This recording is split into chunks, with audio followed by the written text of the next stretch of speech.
मैं हूं पूजा सिंह और आप देख रहे हैं हमारा उत्तराखंड का ये खास बुलेटिन। चलिए बुलेटिन की शुरुआत करेंगे उत्तराखंड की कुछ खास बड़ी खबरों के साथ। तो वही खबर हरिद्वार से सामने आ रही है, जहां मुख्यमंत्री धामी का हरिद्वार दौरा। 2:35 बजे गुरुकुल कागड़ी विश्वविद्यालय पहुंचे सीएम। वहीं उत्तराखंड संस्कृत विश्वविद्यालय का कार्यक्रम, जहां संस्कृत गंगा संगम 2025 का समापन समारोह। तो वहीं आपको बताते चले खबर सामने आ रही है उत्तराखंड से, जहां हरिद्वार मुख्यमंत्री पहुंचे हैं। साथ ही 2:35 बजे गुरुकुल कागड़ी उत्तराखंड संस्कृत विश्वविद्यालय का कार्यक्रम आयोजित किया गया। संस्कृत गंगा संगम 2025 का समापन समारोह, जहां 2:35 बजे कार्यक्रम आयोजित किया गया। इस दौरान सीएम पुष्कर सिंह धामी भी मौजूद रहे। वहीं गुरुकुल कागड़ी विश्वविद्यालय में ये कार्यक्रम आयोजित।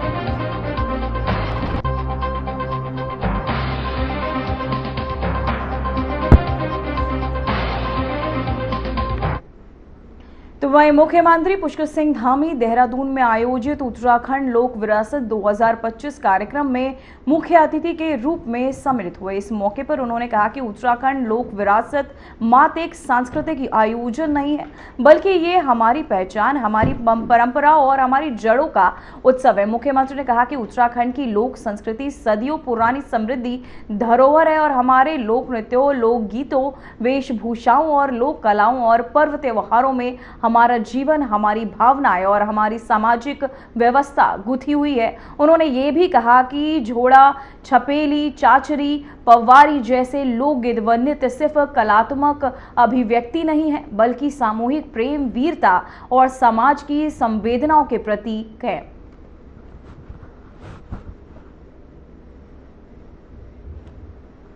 तो वहीं आपको बताते चले उत्तराखंड लोक विरासत 2025, जहां लोक विरासत का 5वां संस्करण, ये हमारी जड़ों का उत्सव, सीएम पुष्कर सिंह धामी ने कहा। तो वहीं आपको बताते चले उत्तराखंड लोक विरासत 2025 का आयोजन, जहां इस दौरान कई कलाएं, नृत्य पेश किए गए। साथ ही सीएम पुष्कर सिंह धामी भी इस दौरान मौजूद रहे। तो वहीं लोक नृत्य, लोक गीतों, वेशभूषा, लोक कलाओं का ये पर्व, जहां मुख्यमंत्री पुष्कर सिंह धामी पहुंचे और इस दौरान कलाएं उनके समक्ष प्रस्तुत की गई, जिसे लेकर सीएम का बयान भी सामने आया, ये हमारी जड़ों का उत्सव है। उन्होंने कहा मुख्यमंत्री पुष्कर सिंह धामी देहरादून में आयोजित उत्तराखंड लोक विरासत 2025 कार्यक्रम में मुख्य अतिथि के रूप में सम्मिलित हुए। इस मौके पर उन्होंने कहा कि उत्तराखंड लोक विरासत मात्र एक सांस्कृतिक आयोजन नहीं है, बल्कि ये हमारी पहचान, हमारी परंपरा और हमारी जड़ों का उत्सव है। मुख्यमंत्री ने कहा कि उत्तराखंड की लोक संस्कृति सदियों पुरानी समृद्ध धरोहर है और हमारे लोक नृत्यों, लोक गीतों, वेशभूषाओं और लोक कलाओं और लोक त्योहारों में हमारा जीवन, हमारी भावनाएं और हमारा सामाजिक व्यवस्था गुथी हुई है। वहीं उन्होंने ये भी कहा कि झोड़ा, छपड़ा, चाचरी, पावरी जैसे लोकगीत व नृत्य सिर्फ कलात्मक अभिव्यक्ति नहीं है, बल्कि ये सामूहिक प्रेम, वीरता और समाज की संवेदनाओं के भी प्रतीक हैं।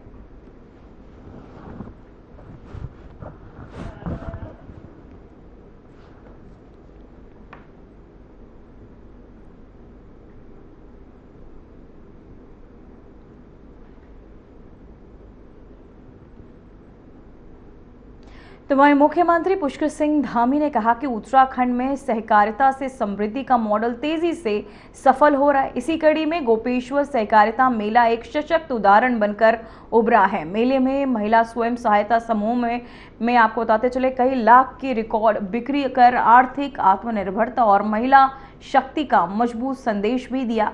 मेले में स्थानीय उत्पादों, हस्तशिल्प, जैविक खाद्य सामग्री, पारंपरिक परिधान, कृषि आधारित उत्पादों की बड़ी मात्रा में बिक्री हुई। तो वहीं आपको बताते चले इस गोपेश्वर मेले का एक मिसाल के रूप में सामने आया, जहां महिला समूह की कई लाख की बिक्री। वहीं सहकारिता मॉडल से समृद्धि, जहां सीएम धामी ने की इसकी सराहना।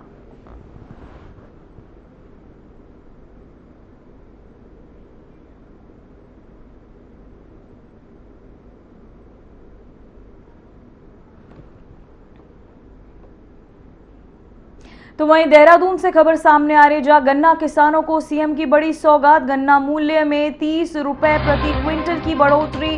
अब अगेती प्रजाति के गन्ने 405 रुपए क्विंटल बताए जाएंगे। वहीं सामान्य प्रजाति के गन्ने 395 रुपए क्विंटल बिकेंगे। जहां उत्तराखंड में गन्ना किसानों को मुख्यमंत्री पुष्कर सिंह धामी ने बड़ी सौगात दी है।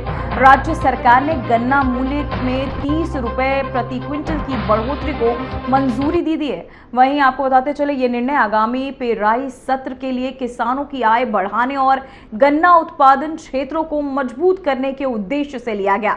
सरकार का कहना है कि इस फैसले से राज्य के हजारों गन्ना किसानों को सीधा लाभ मिलेगा और उनकी आर्थिक स्थिति बेहतर होगी।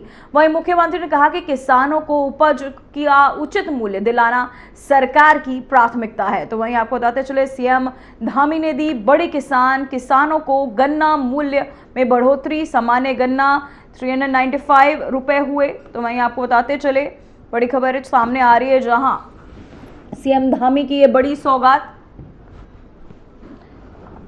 इसी खबर पर तमाम जानकारी के साथ हमारे संवाददाता आशीष डोभाल जुड़ चुके हैं। आशीष, मैं जानना चाहूंगी कि किसानों को ये बड़ी सौगात सीएम धामी ने दी, इसे लेकर आप क्या कहना चाहेंगे? बिल्कुल पूजा, उत्तराखंड में धामी सरकार ने जो प्रदेश में गन्ना किसान हैं उनको बड़ी सौगात दी है। गन्ना की जो अगेती प्रजाति है उसमें जो है गन्ने की जो कीमत है 405 रुपए प्रति क्विंटल अब होगी, और जो सामान्य प्रजाति है उसमें 395 रुपए प्रति क्विंटल जो है भाव मिलेगा। कहीं ना कहीं जो गन्ना मूल्य है उसमें 30 रुपए की जो है प्रति क्विंटल बढ़ोतरी की गई है। मुख्यमंत्री पुष्कर सिंह धामी के अनुसार जो आने वाला आगामी पेराई सत्र है उसमें किसानों को इस बढ़ी हुई कीमत का फायदा मिलेगा, और जो गन्ना किसान है उनकी आय बढ़ाने का कहीं ना कहीं सरकार का मुख्य उद्देश्य है, और उनको जो है आर्थिक रूप से मजबूत करने का सरकार का उद्देश्य है। कहीं ना कहीं जो सरकार प्रदेश की सरकार है उसने गन्ना किसानों को एक किस्म से सौगात दी है, और जो मुख्यमंत्री पुष्कर सिंह धामी है उनका साफ तौर पर कहना है कि जो गन्ना किसानों को उनकी उपज का जो मूल्य है उचित मूल्य दिलाना सरकार का ध्येय है, और इसी कड़ी में ये फैसला लिया गया है। 30 रुपए प्रति क्विंटल की कहीं न कहीं बढ़ोतरी जो है गन्ना मूल्य में की गई है। जी आशीष, मैं जानना चाहूंगी, सीएम धामी द्वारा किसानों को दी गई सौगात की मुख्य घोषणाएं क्या है? बिल्कुल पूजा, जो गन्ना किसान हैं उनको कल ये फैसला जारी किया गया है, घोषणा की गई है मुख्यमंत्री पुष्कर सिंह धामी की तरफ से। जो अगेती प्रजाति है गन्ने की उसकी कीमत 405 रुपए प्रति क्विंटल मिलेगी, और जो सामान्य प्रजाति है उसकी कीमत 395 रुपए प्रति क्विंटल मिलने जा रही है, और कुल मिला के जो गन्ना मूल्य है उसमें 30 रुपए प्रति क्विंटल की बढ़ोतरी जो है इससे होगी, और इससे गन्ना जो किसान है उनको बड़ा एक तरह से फायदा मिलने जा रहा है। और आगामी जो पेराई सत्र होगा इसमें गन्ना किसानों को इस बढ़ी हुई कीमत का फैसला जो फायदा है वो मिलेगा। इससे हजारों गन्ना किसानों को सीधा लाभ मिलेगा और उनकी आर्थिक स्थिति बेहतर होगी। सीएम धामी के अनुसार जो किसान है उनकी उपज का उचित मूल्य दिलाना ही सरकार की प्राथमिकता में शामिल है। जी आशीष, मैं जानना चाहूंगी, सरकार ने किसानों की आय बढ़ाने के लिए क्या नई योजनाएं लागू की हैं? बिल्कुल तमाम योजनाएं लागू की हैं। गन्ना किसानों के अलावा अन्य क्षेत्र की बात करें तो जो पीएम किसान निधि सम्मान निधि दी जाती है, जो तमाम अन्य फसलें हैं, चाहे हॉर्टिकल्चर के क्षेत्र में हो चाहे कृषि के क्षेत्र में हो, कई योजनाओं के माध्यम से सब्सिडी दी जाती है। उत्तराखंड में कीवी के क्षेत्र में काम हो रहा है।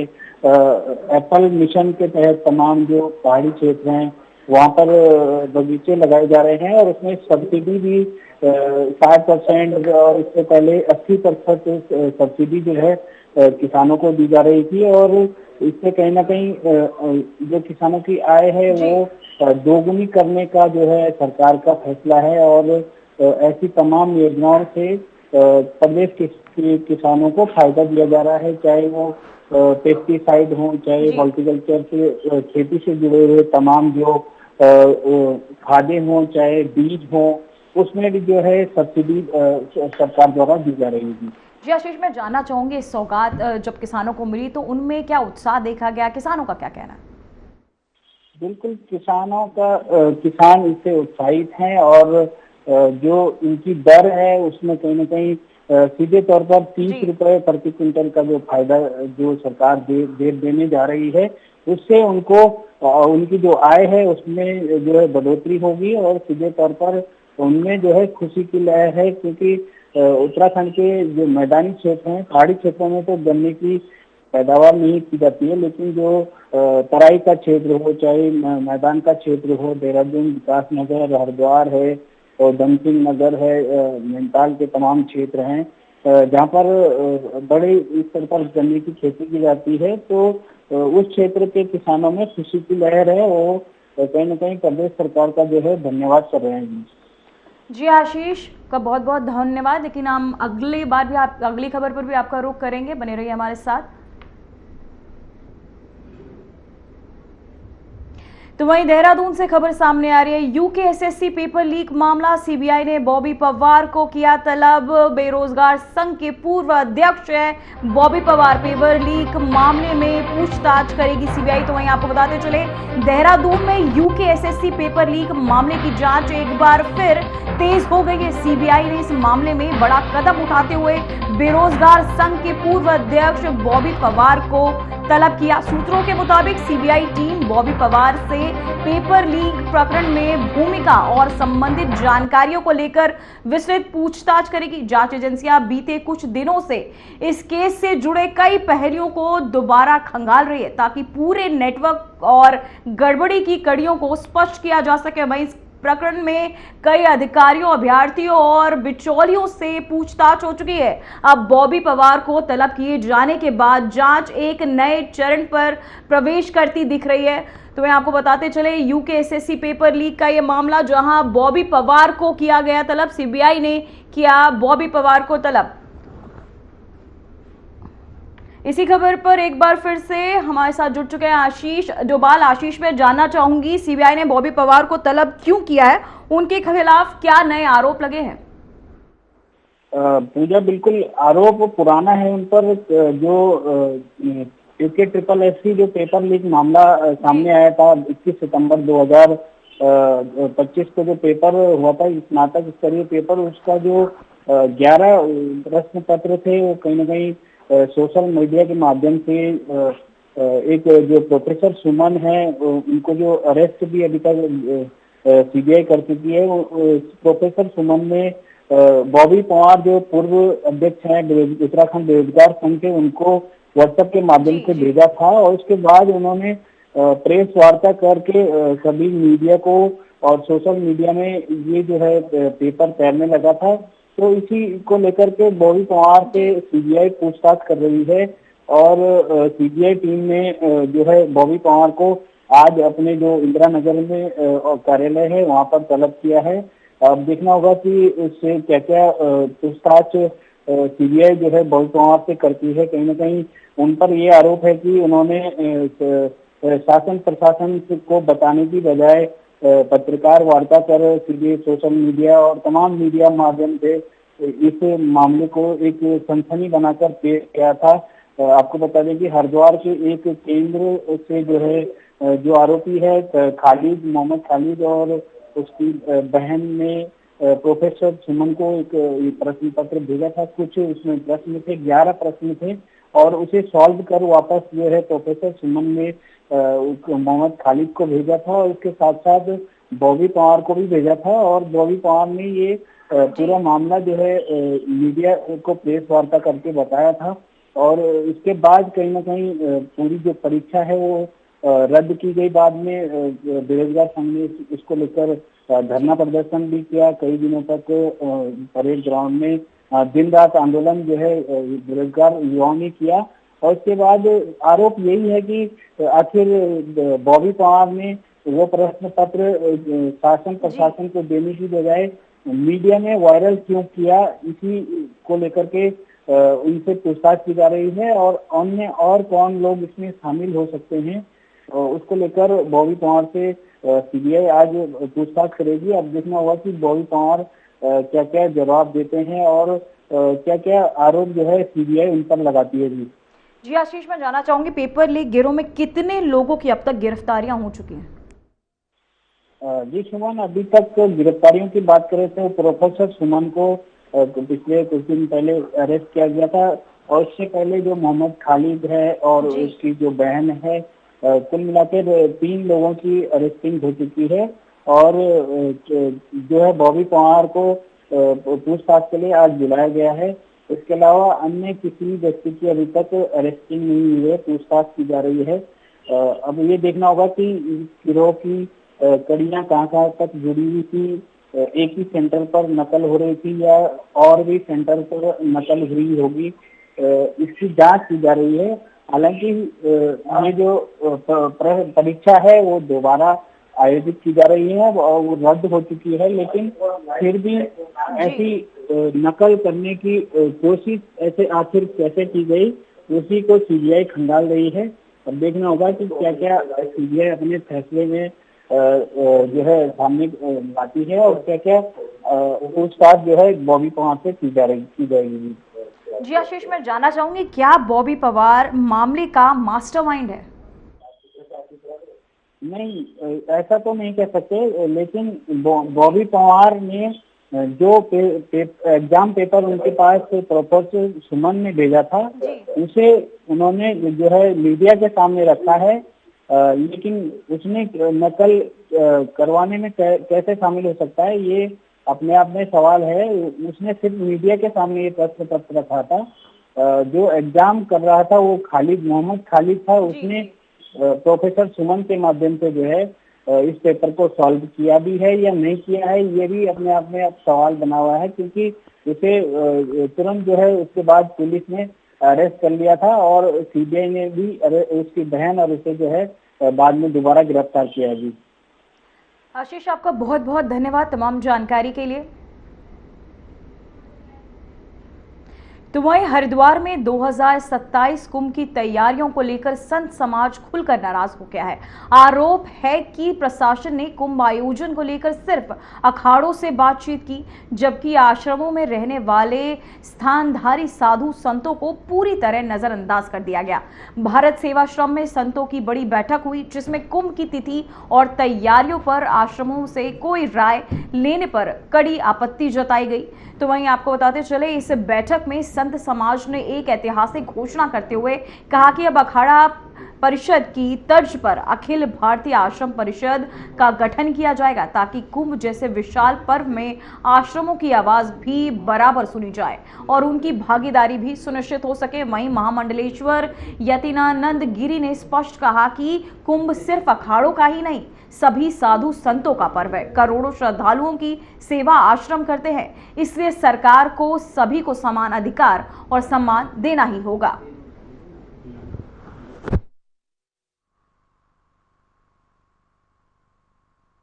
देखिए, 2027 में कुंभ आने वाला है और प्रदेश सरकार बड़ी उत्साहित है, क्योंकि इस बार पहली बार जो हरिद्वार का अर्ध कुंभ है वो मुक्त होकर उसे मनाने का अवसर मिल रहा है। उज्जैन का कुंभ इसमें बाधक नहीं बन रहा, तो हम लोग भी उत्साहित हैं कि कुंभ अच्छा होना चाहिए। आज आश्रमधारी संत यहाँ एकत्रित हुए हैं, क्योंकि कुंभ में बहुत बड़ी व्यवस्था आश्रमधारी संत करते हैं। करोड़ों लोग आते हैं, उन्हें रोकता कौन है? उन्हें रजाई गद्दे कौन देता है? उन्हें भोजन पानी चाय नाश्ते की व्यवस्था कौन करता है? और कुंभ में धार्मिक आध्यात्मिक वातावरण, यज्ञ कौन करता है? अनुष्ठान कौन कराता है? कथा कीर्तन कौन कराता है? ये आश्रमधारी संत कराते हैं। अखाड़ों की अपनी व्यवस्था है, अपनी परंपरा है। अखाड़े नागाओं की व्यवस्था करेंगे, अखाड़े अमृत स्नान की व्यवस्था करेंगे। तो जिस प्रकार से सरकार ने अखाड़ों के साथ बैठकर बातचीत की है, इसी प्रकार से आश्रमधारियों का भी कहना है कि सरकार आश्रमधारियों के साथ भी बैठकर कुंभ के संदर्भ में वार्ता करे और उनको जो समस्याएं आती हैं उन समस्याओं पर सरकार विचार करे। उत्तराखंड सरकार को कुंभ और अर्धकुंभ पर पुनर्विचार करना चाहिए, क्योंकि अर्धकुंभ होता है और ऊर्ध्वकुंभ में छावनियां नहीं लगती है, अर्धकुंभ में जो है ध्वज नहीं लगता, और इसलिए शाही स्नान की कोई परंपरा नहीं है। उन्हें विचार करना चाहिए उत्तराखंड सरकार को। एक बात, दूसरी बात ये, हरिद्वार के सभी आश्रमधारी संतों को कुंभ कराने के लिए विश्वास में लेना चाहिए, उनके बीच में बैठना चाहिए। प्रमुख रूप से ये निर्णय तय हुआ और अखिल भारतीय आश्रम परिषद का गठन की घोषणा हुई और ये इसका विस्तार किया जाएगा ताकि यहाँ आश्रमों की समस्याओं से भी निपटारा किया जा सके। आए दिन आश्रमों की समस्या रहती है, आश्रमों के शासन और प्रशासन उनके साथ सौतेला व्यवहार करता है। दूसरी बात, उनके साथ सम्मानजनक व्यवहार नहीं करता है। स्थानधारियों को तकलीफें रहती है। अब जैसे कि बहुत सारे कमर्शियल बिल आ रहे हैं, आश्रमों का नक्शा पास नहीं हो रहा है, कुंभ के माध्यम से कुंभ की बात कर रहे हैं लेकिन किसी आश्रम वालों को पूछा नहीं जा रहा है। ये मतलब कुंभ खाली अखाड़ों तक ही सीमित है। अखाड़ों के छावनियां हैं, छावनियां बना के उन लोगों ने अपने मतलब अपार्टमेंट बना लिए हैं, तमाम पेड़ काट दिए, उसके बावजूद भी वो कर रहे हैं। तो ये समस्याएं हैं ना, बेचारे आश्रम वाले भगत जगत सबको रखते हैं और सरकार भी आश्रम वालों को नहीं पूछती है। तो इन्हीं समस्याओं को लेकर ये आज आश्रम परिषद का जो विचार विमर्श हुआ है और हो सकता है कि जनवरी में इसका बहुत बड़ा एक संगठन खड़ा हो और अखिल भारतीय आश्रम परिषद के नाम से इस संगठन को खड़ा किया जाएगा। और जो भी मतलब आश्रम वालों को अन्य दुख है, तकलीफें मांगे हैं, ये भी है सरकार से किसी से भी है, वो हमारा अधिकार है, कोई हम भीख नहीं मांग रहे हैं। जब हम टैक्स देते हैं तो डबल ट्रिपल टैक्स किस बात का? जब हमारी आश्रम के नाम आश्रम है तो आश्रम का नक्शा पास क्यों नहीं? तो वहीं देहरादून से खबर सामने आ रही है। वरिष्ठ IAFS रंजन कुमार मिश्र को जिम्मेदारी उत्तराखंड वन विभाग के नए मुखिया बनाए गए। वहीं 1943 बैच के अधिकारी हैं रंजन कुमार मिश्र। शासन ने उनकी नियुक्ति के आदेश भी जारी किए हैं। तो वहीं आपको बताते चले, रंजन कुमार को मिली नई जिम्मेदारी, जहां शासन ने उनकी नियुक्ति के आदेश भी जारी किए उत्तराखंड वन विभाग के। आपको बताते चले, जिसके चलते उन्हें नई जिम्मेदारियां दी गई हैं। वरिष्ठ IAFS रंजन कुमार मिश्र को मिली नई जिम्मेदारी। तो वहीं उत्तराखंड नर्सिंग एकता मंच ने अपनी लंबित मांगों को लेकर सरकार पर आरोप लगाया कि दिए गए एक सप्ताह में भी कोई निर्णय नहीं लिया गया।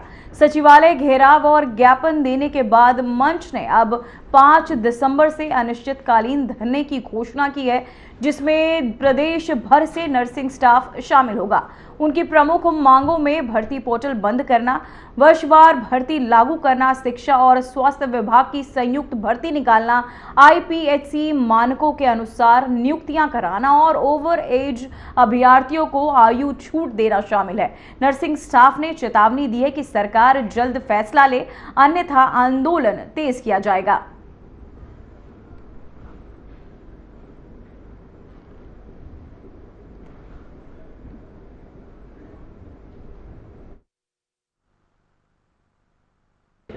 धरने का ऐलान किया गया है और परेड ग्राउंड से हम 5 तारीख से अपना धरने का शुरुआत करेंगे अनिश्चितकाल के लिए। इसी संबंध में आज हमारी प्रेस वार्ता थी, जिसमें हमारे द्वारा सबसे जो मुख्य बिंदु हैं उन पे अगर मैं प्रभाव डालना चाहूँ तो जो हमारा नोटिफिकेशन जारी हो रखा है, सबसे पहले उसे तुरंत प्रभाव से उसे स्टॉप किया जाए। साथ ही साथ जो हमारे IPHS मानक की हम बात कर रहे हैं, इंडियन पब्लिक हेल्थ स्टैंडर्ड के मानकों के अनुरूप हम बात कर रहे हैं कि 2500 प्लस जो हमारी पोस्टें रिक्त हैं इस समय स्वास्थ्य सेवाओं में, वो हमारे को वर्षवार तहत दी जाए। सबसे बड़े हमारे ये 2 पॉइंट हैं। साथ ही साथ हमारा है कि इसमें जो हमारे उत्तराखंड राज्य के लोग हैं उनको अधिकतर प्राथमिकता दी जाए और वन टाइम सेटलमेंट के तहत जिन लोगों का पहले इस भर्ती में चयन हो चुका है उसको इन भर्तियों से दूर रखा जाए। साथ ही साथ ओवर एज वाले लोगों को छूट दी जाए। ये हमारी मांगों को लेके पहले भी हम सचिवालय में कूच कर चुके हैं 25 तारीख को। और जो हमारे जो नर्सिंग प्रोफेशन है, जो हमारे कोरोना वॉरियर हैं, जो हमारे संविदा कर्मचारी हैं, जो हमारे प्राइवेट सेक्टरों में काम कर रहे हैं, कहीं ना कहीं जब नोटिफिकेशन एग्जाम का निकला, क्योंकि इतिहास में अभी तक हमारी कोई भी एग्जाम से रिलेटेड कभी कोई भर्ती नहीं हुई है,